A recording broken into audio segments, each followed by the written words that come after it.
Welcome, everyone. The exhibit we're celebrating tonight is called Africa, A Close Encounter, but it could easily have been called Bill and Larry's Excellent Adventure. Bill Balch and Larry Untermeyer are longtime friends, fellow wise men, and traveling buddies who've been enjoying their senior years going on photo expeditions around the world. The photos in this show, as well as the ones you'll see on the big screen, were taken on a two-week trip to Tanzania, resulting in a trove of 7,600 images. They captured virtually all of the major mammals and many birds native to the region, all on film, of course. Unfortunately, Larry couldn't join us tonight, so we'll have to rely on Bill's take on their adventures. But Bill, I'll remind you we're recording this, so Larry will hear everything you say. Both men have had a lifelong love affair with photography. Bill received his first camera as a child and then taught himself to use it. As cameras improved, along with his ability to afford them, he upgraded his equipment and enhanced his skills. Early on, he built himself a darkroom, and once digital cameras came on the scene, he traded his darkroom in a closet for photo editing software, mastering Photoshop and Lightroom. And you've probably seen Larry's work before.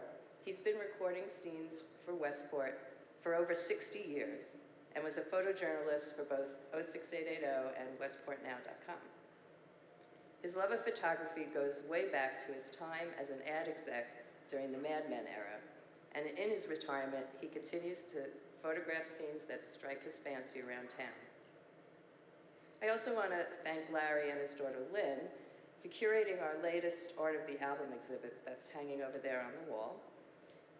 From his collection of Broadway cast recordings. And the cover designs of those are incredible, but so are the liner notes, and you can't see those because of the way they're framed. So if you want to read those, you can go to the library's website. On the gallery page, we made a slideshow for that. So thanks for coming, and now I'll turn this over to our moderator, Miggs. And also, there will be a Q&A if you want at the end, but we ask that you wait for the mic so that we can get it on the recording. Thanks. Thanks, Carol. Thanks, Bill, for coming. Miggs? Larry's not here. Any gossip you want to spread about Larry? What kind of traveling companion is he? Oh, Larry is a magnet, mostly to the women. No, seriously. It started with one of our trips on the Emirates, and I thought that maybe a Muslim woman would be more reserved, but they all hovered over Larry like, yeah, like it was a movie star.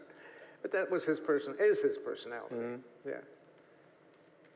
Well, I asked, because I knew he wouldn't be here, but I had a question for both of you, and I'll read his answer. But it was, what kind of photographer? Well, I'll ask you first. What distinguishes Larry as a photographer in terms of his approach, his vision, or whatever you want to say? And he wrote a few sentences about you, but you go first about Larry's. About Larry's? How you describe him as a photographer? When I first met Larry, he had a Canon DSLR permanently attached to one hand. Honest to God, I never saw him without his Canon DSLR.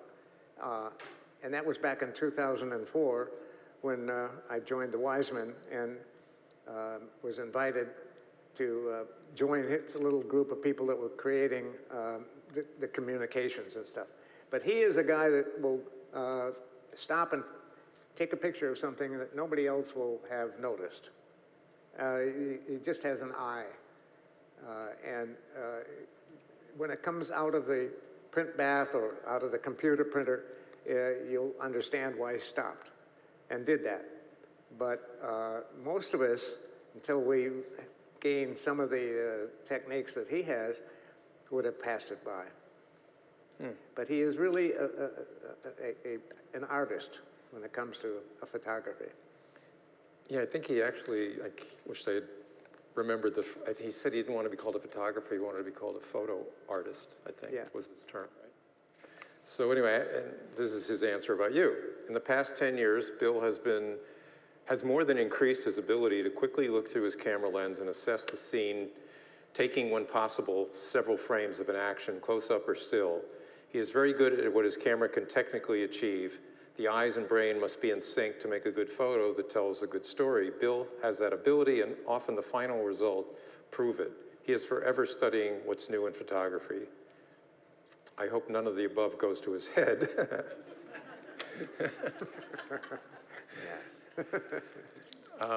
When did you go digital? I mean, there's so much, I guess, well, there's a lot of questions surrounding that.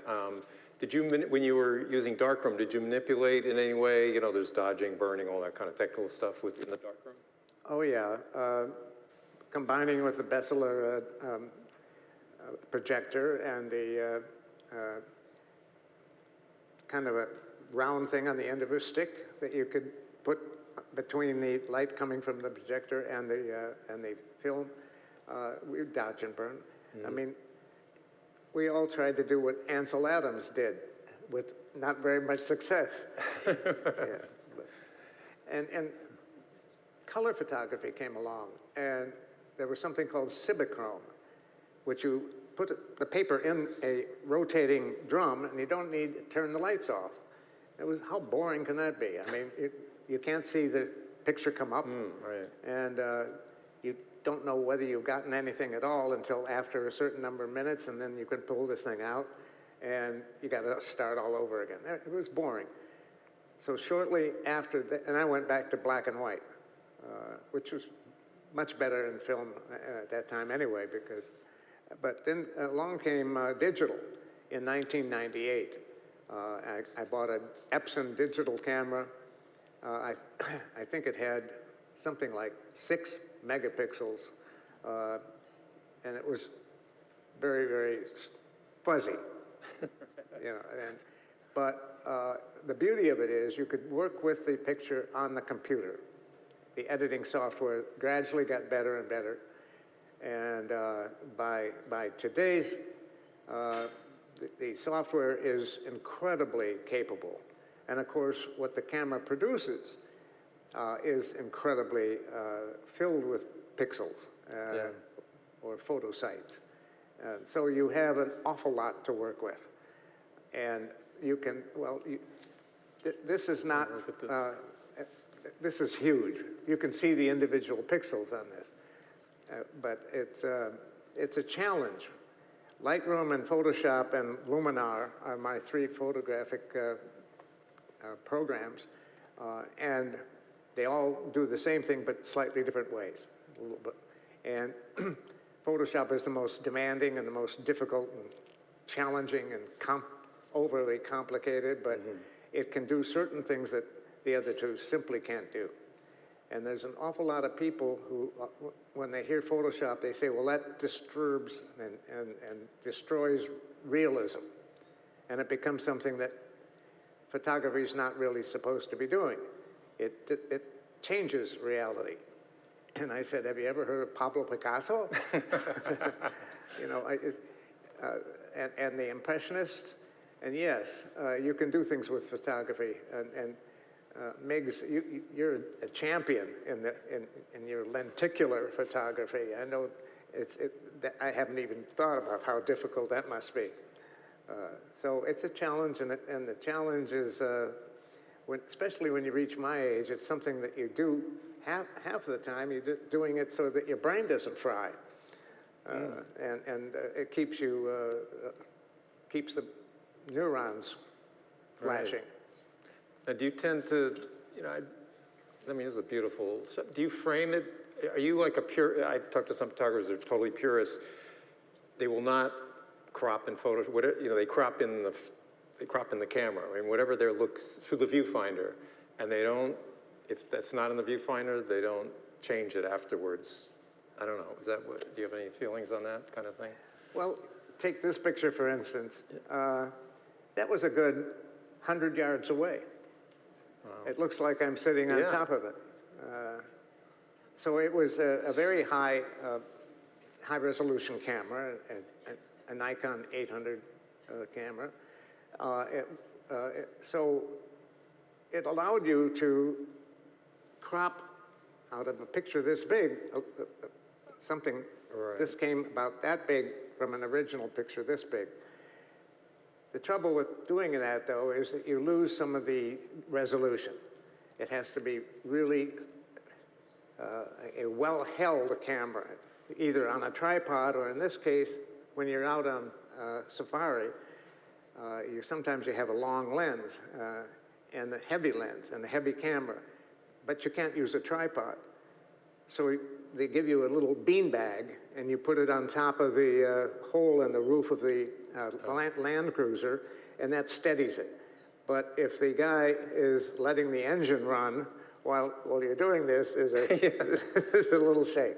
So you have to ask him to turn the engine off, and then you take the shot. And when you two are out there in the, wherever, in Tanzania, I mean, are you side by side, or you go, we'll meet you back here in an hour, and you do your own thing? Because I'm just wondering if there's an elephant there, or leopards, or a beautiful scene. Are you standing shoulder to shoulder and each clicking away, or what? Well, there were only two of us in the Land Cruiser. Our safari company, called African Dream Safaris, was a private tours, not group tours. Right.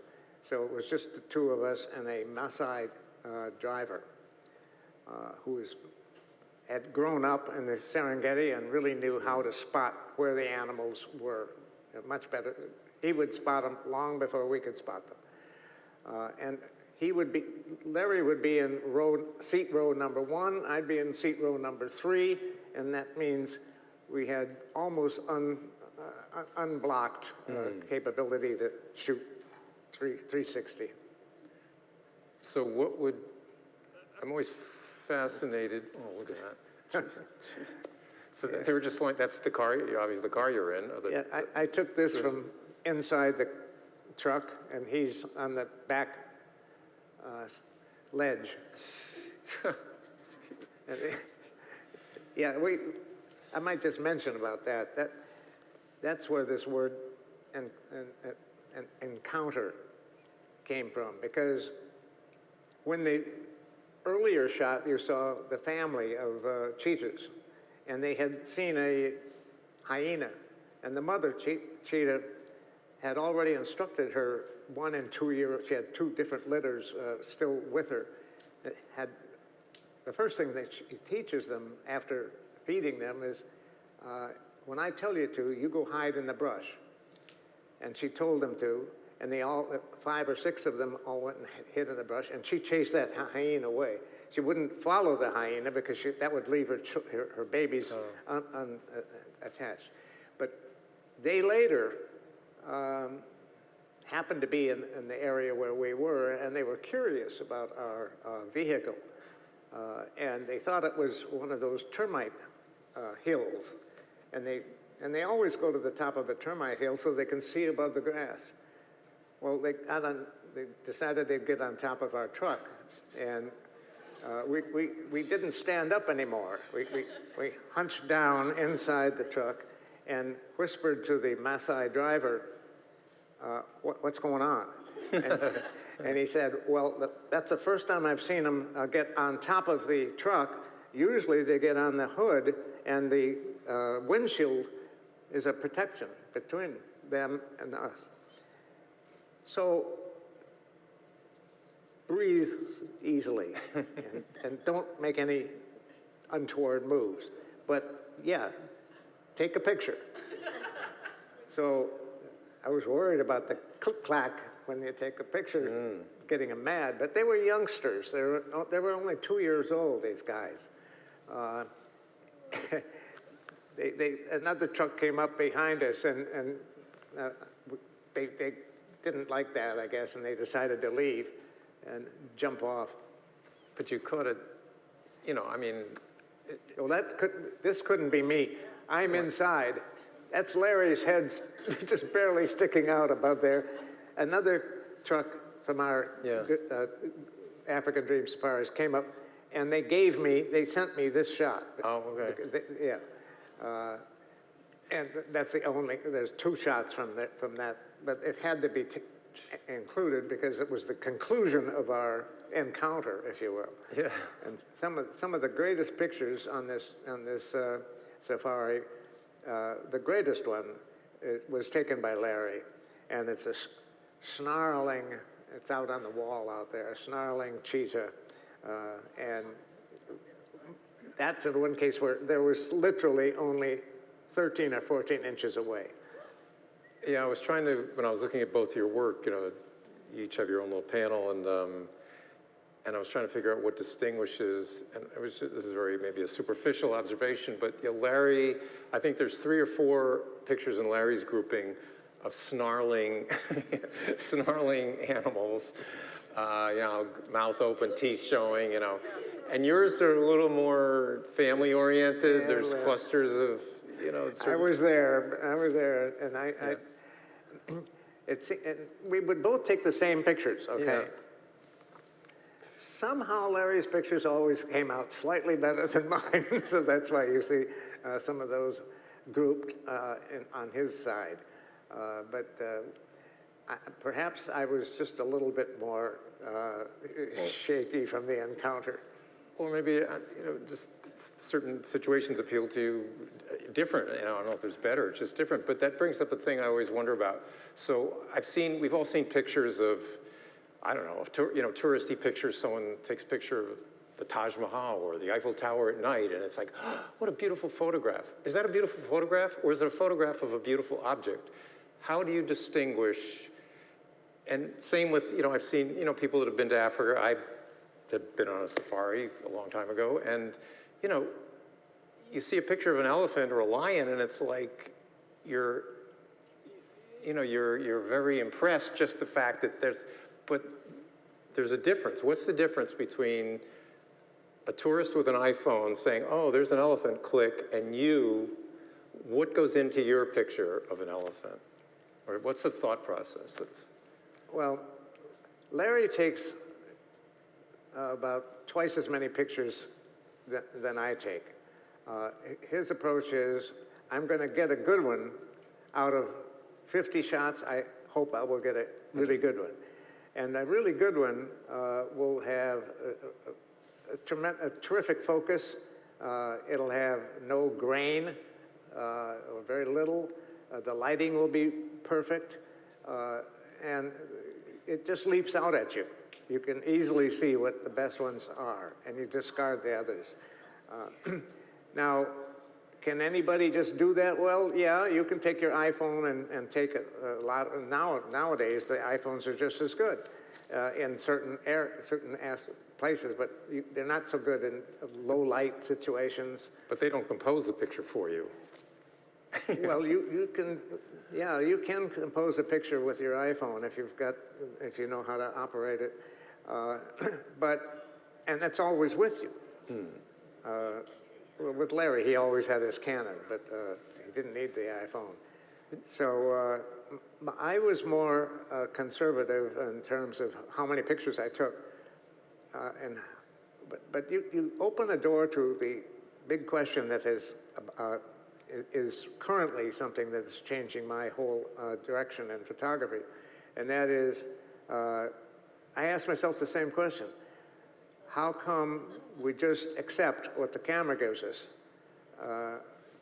You take, for instance, a daytime shot of the Louvre,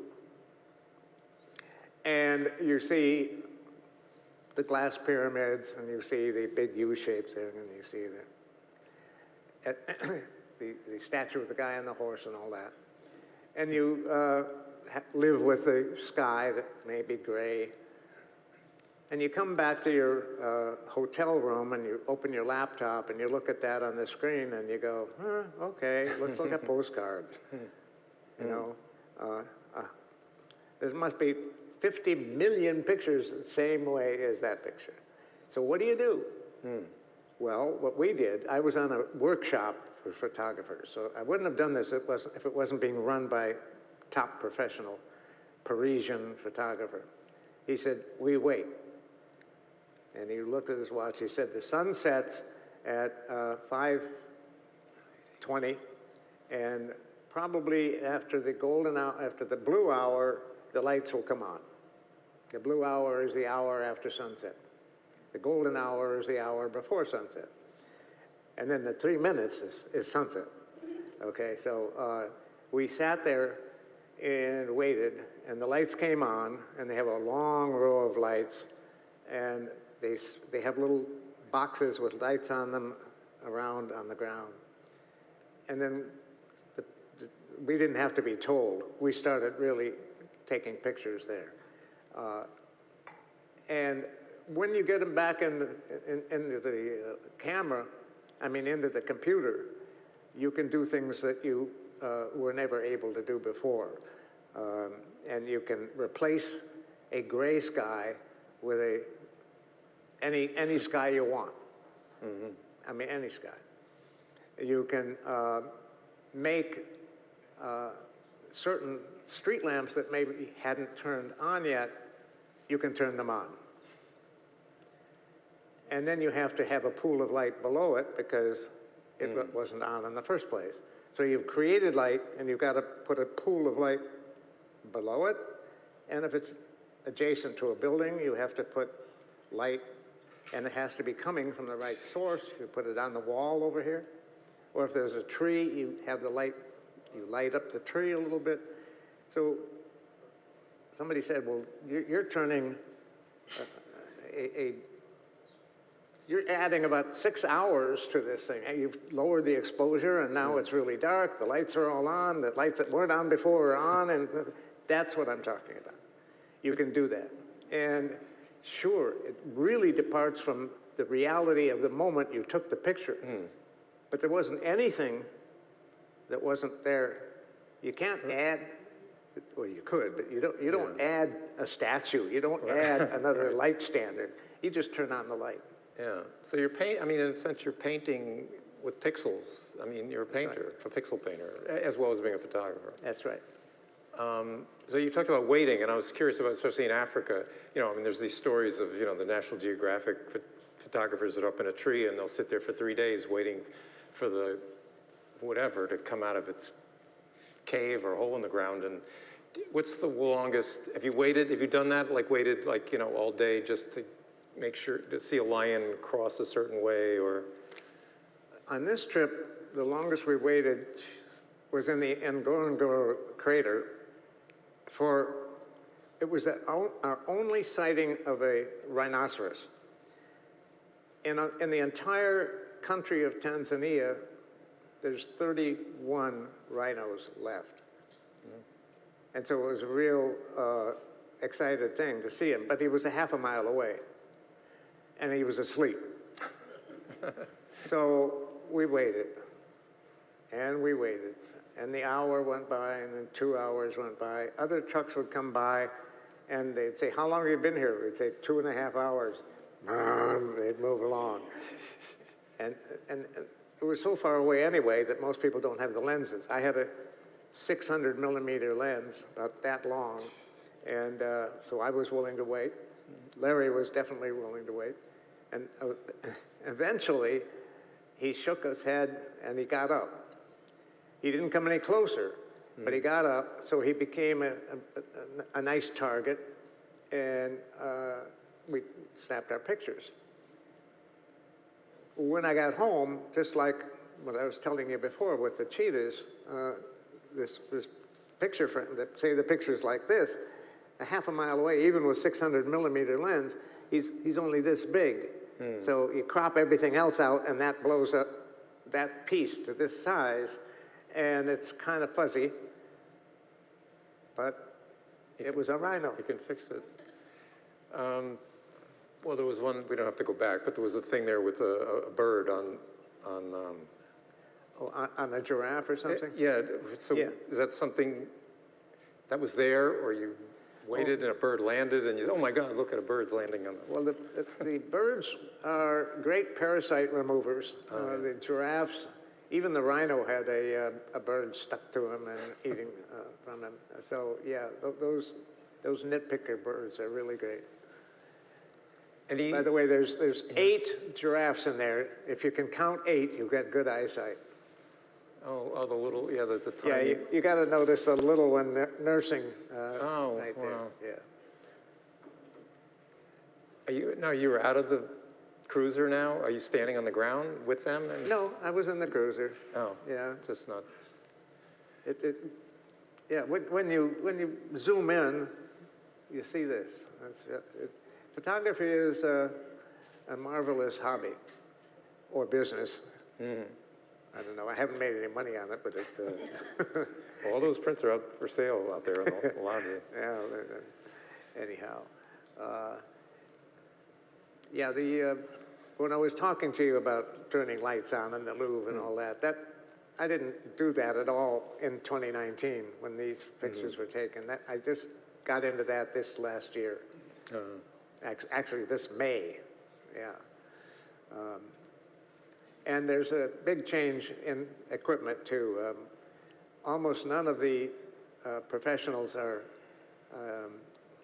sticking, well, I don't know, probably they're gradually moving to mirrorless cameras from DSLRs that have the mirror that flops up and down so you can see through the lens. They've gone to electronic viewfinders and lighter, easier to carry, and much more high resolution cameras. And without getting too technical, but why have a mirror at all when you just want the image going directly into the camera? Well, if you're looking through the lens from the viewfinder, okay, where's the sensor going to be? The sensor has to be hitting that light. So the mirror is in front of the sensor, and it bounces light up through a prism into the viewfinder. When you hit the shutter, it just goes whoop for a fraction of a second and back down. And that's what makes that click-clack sound when you take a picture with a DSLR. So a lot of digital cameras fake that noise, right? Now there's fake, right? There's fake shutter. It's like, it's like a Tesla having a fake engine sound or something. It's just like with the Tesla now. When you take a picture, there's no sound. The other thing I'm always interested in, I've asked a few people, I asked Larry Silver and a few other photographers, what's the best shot that got away? A shot that sticks in your brain. If I only had, either you didn't get your camera quick enough, you didn't have it with you, like again, let's say there's a bird on the head of a lion and you do this and the bird flies away. I mean, do you have a thing in your head of the shot that got away? Yeah, sure. Families of animals, mothers with their babies. You just wish sometimes they would get into a little bit a different composition, you know. And you're just lucky if they happen to be in that arrangement. You just saw a lion pride, and it was kind of sloppy because the females were stretched out. Now, what you really want, and there are pictures. See this one? Yeah. It's not very interesting. The male is sitting there, you know, kind of. But the look, you know, Yeah, there's a look. There's a look. There's a look. But what you want is a group with the little kittens, cubs, you know, and the mother, or maybe 2 moms, and then the dad. If you were there and you could say, now, Mr. Lion, I want you here, Mrs. Lion, I want you here, you could do it. But so you have to wait or keep going. And that reminds me of another picture I took of a lion who had just finished chowing down on a zebra. And the zebra, the empty skin and bones of the zebra were in the picture, kind of a gritty picture. But it was hanging in a picture on the wall, and I was standing there when a woman came by and she said, "Oh, isn't that lovely? They're lying down together." Oh. And I said, "Well, yeah, it's very nice." Very nice. But you don't really want to show too many pictures of the. But it's the reality. Well, sort of in that vein, Did you ever feel threatened by, I've heard that when an elephant doesn't like you or ready to charge you or run you over, their ears go out and things like that. Each animal must have its own signal that you're in danger. Have you ever encountered that? One of the beauties of Africa and the way in which no guns are allowed in, and the poachers are now being run off by a cadre of rangers. They're doing a pretty good job of that. And so the animals are so used to people in these trucks driving around that they come walking along next to your car. The elephants, they don't know how big they are. I mean, they'll come alongside and kind of boom, the whole truck will bounce. But you take your clue or your cue from your Maasai driver. I mean, he knows everything. He grew up with them. And by the way, on a sideline on a Maasai, the Maasai villages were pushed out of the Serengeti to the outer edges of the preserve, and they're all in grass huts, very, very primitive, and they're cattle herders. They do not kill game, wild game. It's against their beliefs, which is amazing. Totally. It had to have changed because... Oh, there's one. Yeah, there's one there, carrying a nice weapon. But probably over the decades or centuries, they realized that they shouldn't kill these game because the game was what brought the money in, and also probably a bit of a religion too. And now they raise their cattle, and that's how they make a living. Oh, and they feed off the cattle, or are they vegetarians? What are they? Well, they pose for the tourists. Yeah. I heard that they're notorious for stealing other tribes' cows, right? Is that part of that could be. the lore? Yeah. Our guy was lucky in a way, our driver. He escaped to a Lutheran school and learned English, and he was constantly asking for people, please patronize the stores where they make the hand carved elephants and things like that. Mm-hmm. And he was always trying to see that money would flow into the Maasai huts and villages. I never saw a car run by any tribal person. No cars, but they had long distances to walk.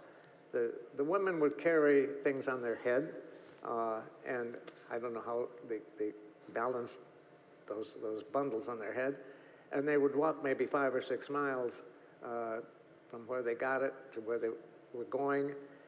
The young men would go to an outfit that leased motorcycles, and they all went into a business of one-person taxis. Sit behind the motorcycle driver and save yourself having to walk 6 miles. So I don't know how much a drive of 6 miles would cost, but it sure gave some money to these young men, kept them out of trouble, and that's the way they seem to have made some money. I didn't see any other, well, of course, farming and the produce and all that was another way they made their living. But it's a poverty-stricken area. I mean, it's really mud huts and stuff. Not nice. So is there anything you miss about film that digital just can't do? I mean, I don't know what it can't do, but is there anything you just occasionally knew you could do better with film, or is it? Oh, well, one thing is, back in the 90s, the whole decade of the 90s, I was very active in the Sagada Carver Yacht Club, and my wife was a photographer with her film camera. And every week I would take her several rolls of film to the camera store in downtown Westport, you know, there by Sconset Square or whatever. And I'd get these prints, these little prints, and maybe spend $14, $15, 7 or 8 rolls, and you don't know what you got for maybe a week after you take the picture. It was, compared to today, it was prehistoric and expensive. Yeah. I mean, the money we're saving on processing and film allows you to buy a better camera. It really does. Yeah, and for a trip, you'd have to store up and bring 20 rolls of 36 exposure roll, whatever it was, and then you put them in those X-ray bags, those lead bags, so the X-ray machines wouldn't ruin them and all that kind of stuff. Yeah, it's so are there? Oh, look at that! It's just cradled in that Yeah, they loved going up in trees. They take their naps in trees, both the lions and the leopards. I didn't see cheetahs in trees, but Larry also got the second, not only the first best picture from our trip, but he got the second best as well, and that was a leopard in a tree. I was doing the printing, and he was saying, "Bill, stop. Don't print that. It's got to be cropped." And he showed me, and I hadn't realized, the picture doubled in its attractiveness, the composition, actually doubled in its beauty by framing, because there was a branch in the tree that went off like this. And it may be one, this is the leopard. This is it? Look at that, perfect timing. Yeah, and he was peeking through, and his yellow eyes were staring right at the camera with these 2 branches on either side. And Larry saw it before I did, and I said, "Larry, you're too much, you know." So, yeah. So we're going to take some questions. There's one last, let's say there's 1 or more people here that are going to go to Paris tomorrow, and they're going to photograph the Eiffel Tower. They're going to be at the Louvre. Even with an iPhone, what 1 or 2 simple little rules of thumb for taking a better picture? Not a prize-winning picture, but a better picture.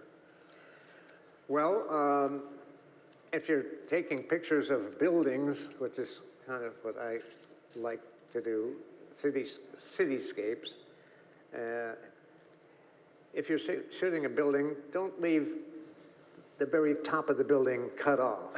I mean, include it, you know. I mean, be sure that you take more than you need in the viewfinder, so that later when you crop, you don't crop things that are important.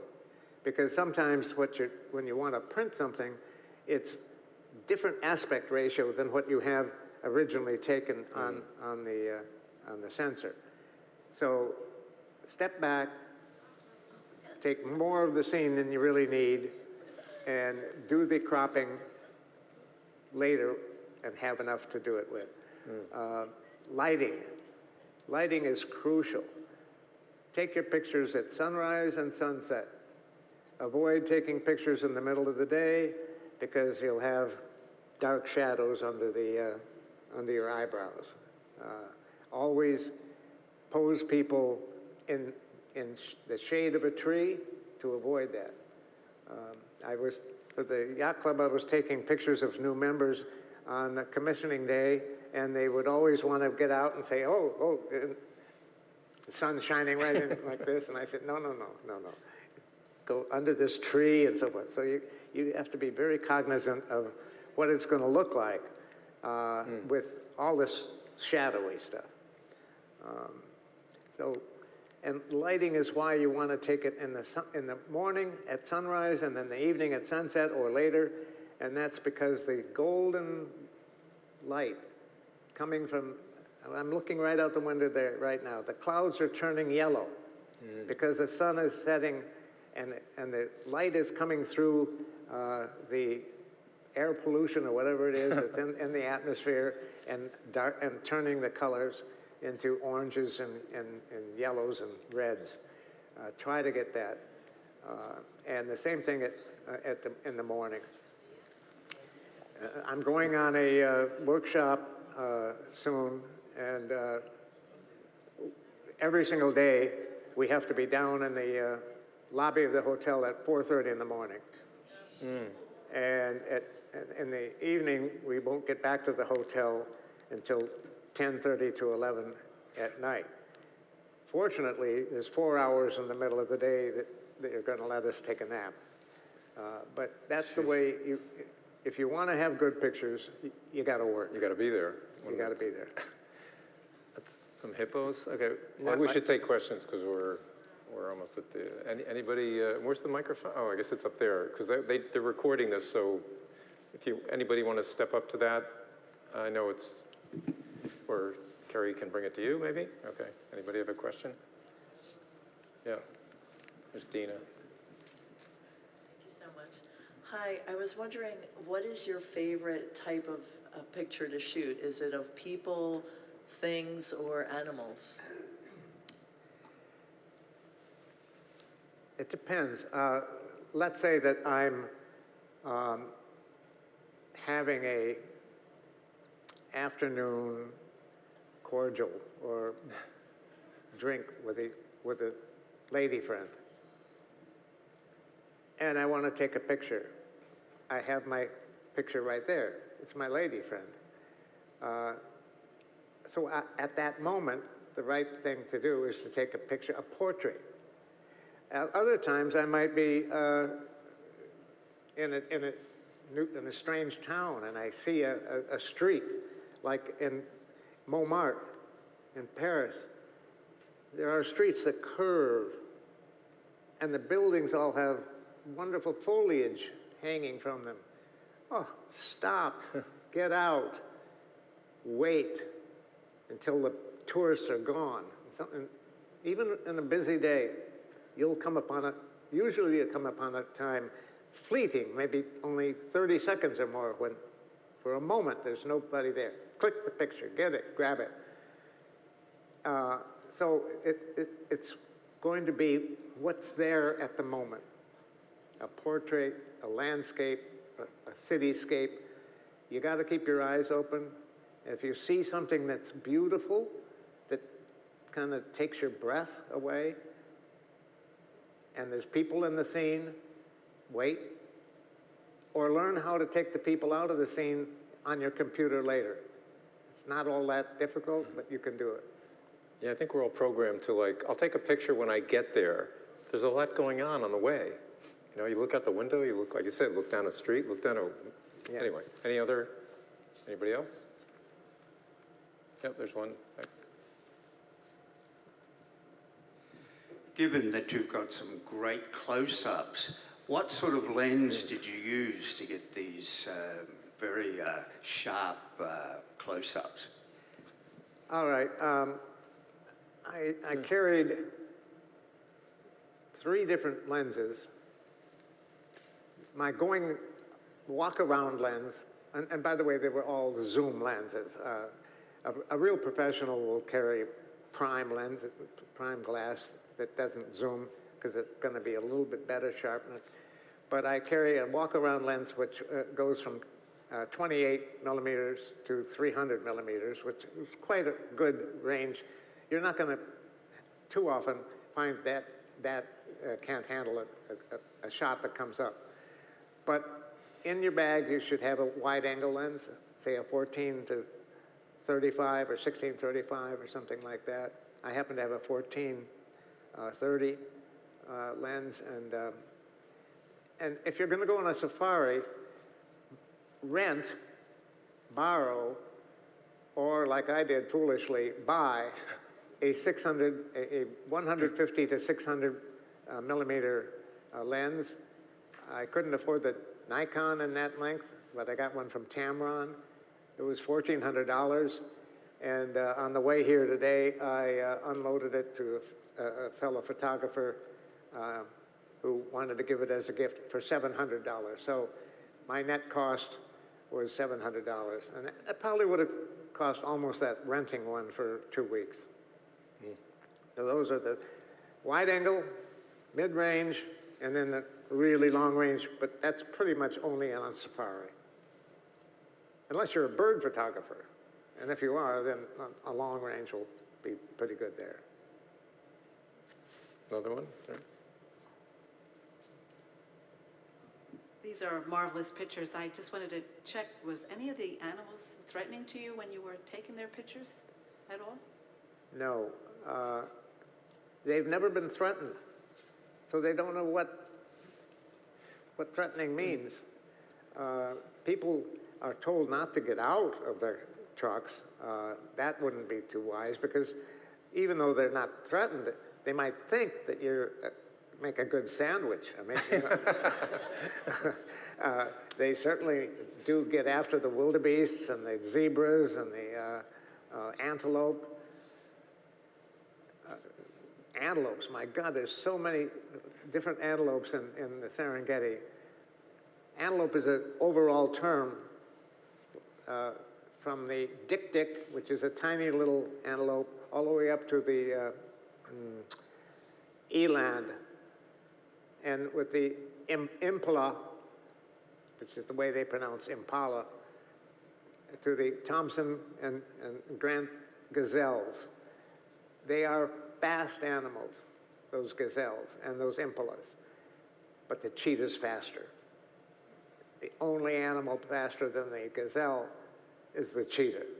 60 miles an hour, that animal can run, a fully grown male or female.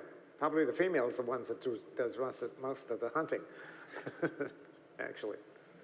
No, I didn't ever feel threatened, but it could be.